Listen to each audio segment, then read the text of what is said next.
Welcome everyone to Friday, February 12th, 2021. Well, the Arctic air last night made a push further west. For those of you that live near the divide, places like Laramie, over to Rawlins, over some parts of the Colorado Front Range where the Arctic air just hasn't gotten to you. Well, you saw it move in last night and early this morning, but there are still areas west of the Continental Divide that won't get the cold until tomorrow night and into Sunday. It's feeling very polar out there. I mean, these are temperatures and wind chills that are, well, polar of nature. I mean, that's where the air came from, but boy, this has got some sticking power. This Arctic air is going to last through Monday. Now, after that, it will ease, although I want to keep everybody's expectations in check. We're not going to have one of those big Chinooks that warm us into the 60s and 70s that sometimes happens when Arctic air leaves. Pacific moisture is colliding with that Arctic air. We're starting to see snow pick up a little bit. And along and east of the divide, snow is going to be a factor along with the Arctic cold, with snow increasing in the mountains. Can't say this strongly enough. Dangerous livestock conditions, dangerous weather for pets kept outdoors through early next week. These are dangerously cold temperatures and wind chills are coming. This is the type of situation to where you do not want to be caught unprepared if your car breaks down. Snow will be enough to cause travel problems across the entire region. We feel that the interstates are going to be a problem, especially Interstate 80, but 70 as well as 76 and I-25 and I-90, but I-80 going to be a problem. Now, slowly moderating temperatures, but still cold next week. Let's take a look at where we are right now. These are the current conditions as of 5 a.m. this morning. These pink temperatures up here are around negative 40, where you see the pink, negative 40. That's not without, that doesn't include wind chill. And you see these blue colors. I'll zoom in on this here in a minute, but those blue colors, you're talking 20 degrees below or colder. And then you can see the sub-zero temperatures have pushed further south now into the southern plains. The cold air continues to push a little bit more towards that Gulf Coast.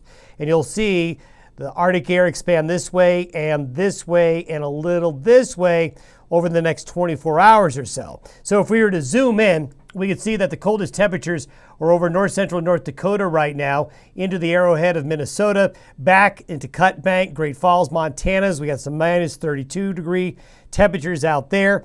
And you can see, boy, that Continental Divide's amazing, isn't it? But you see this little bit more of a penetration.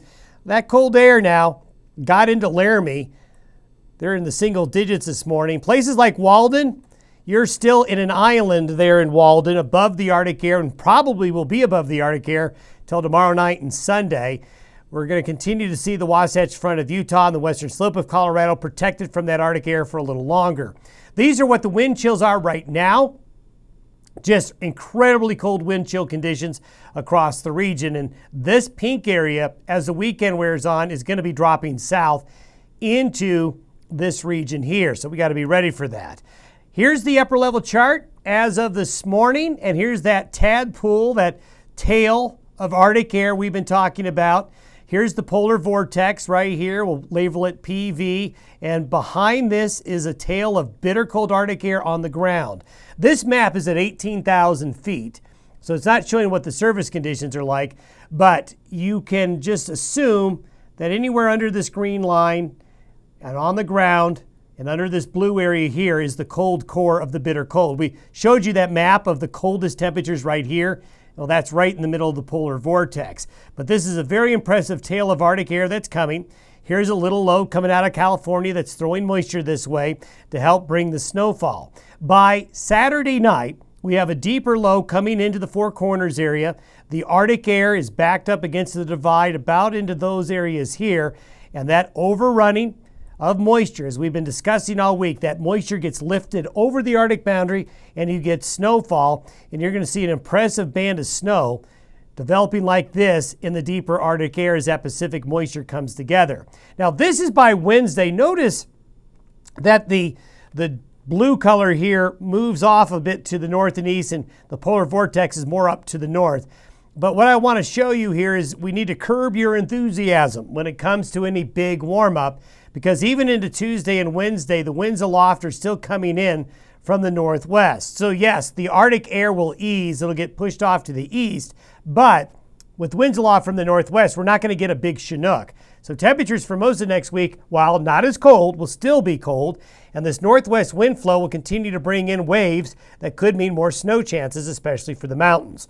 So let's step forward in the coming days. This is what we did with yesterday's podcast. I'm just updating the maps to show you where we're going to see the Arctic air. You're going to notice very little change in the maps I'm showing you now to what I showed you yesterday. What that means is that our confidence is very high. When you see stability like this in your diagnostic tools, your forecasting tools, your confidence is very high of what's going to happen.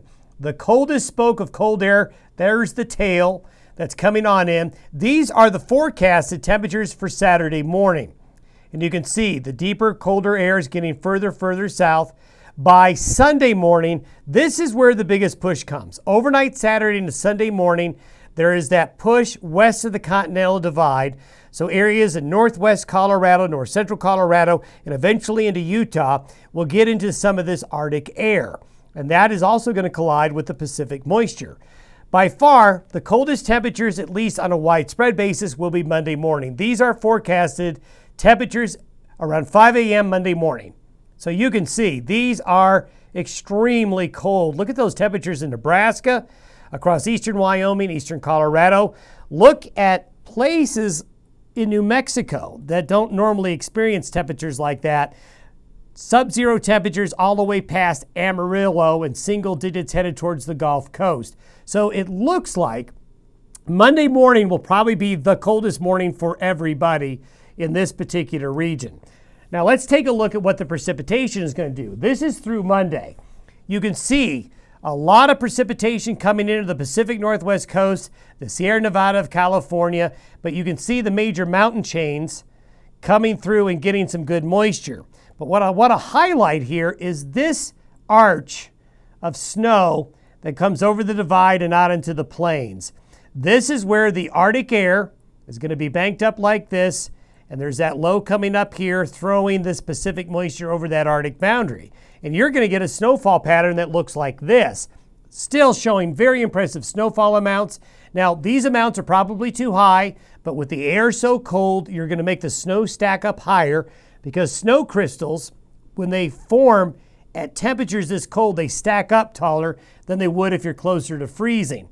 We're really concerned about travel along the I-80 corridor this weekend as the snow will fall and the Arctic air deepens across the region. But the other interstates across the region will be a problem. I-70 across Colorado as well will be a concern.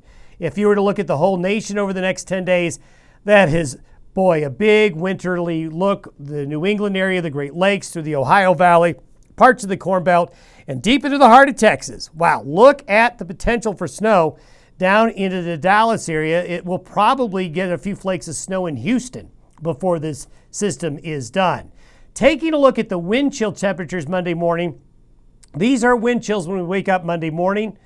Some areas will be 40 to 50 degrees below zero. Now I want to show you a little bit about the concern we have for traveling. Now this is for Saturday evening and Saturday night into Sunday morning. What I'm showing you here are the wind gust potentials during that time frame. This is why we're concerned about Interstate 80. What'll happen if you go back and we examine those maps I showed you earlier where the Arctic air gets pushed over the Continental Divide during Saturday night and the Sunday morning? Well, that air is going to get squeezed between the Wind River Mountains, the Sierra Madres, and the Snowy Range Mountains. And as that Arctic air hits this gap at the Continental Divide, the winds accelerate. It's like your thumb over a garden hose. So there is not only going to be extremely cold wind chills here, but there's going to be a period of strong winds and blowing snow along Interstate 80 from about Elk Mountain to near Rock Springs and Green River. So if you've got any designs on traveling Interstate 80, you're going to want to get your travels done before that hits late tomorrow night, and into Sunday morning. So stay warm. We're in this through Monday. Be ready for everything Arctic.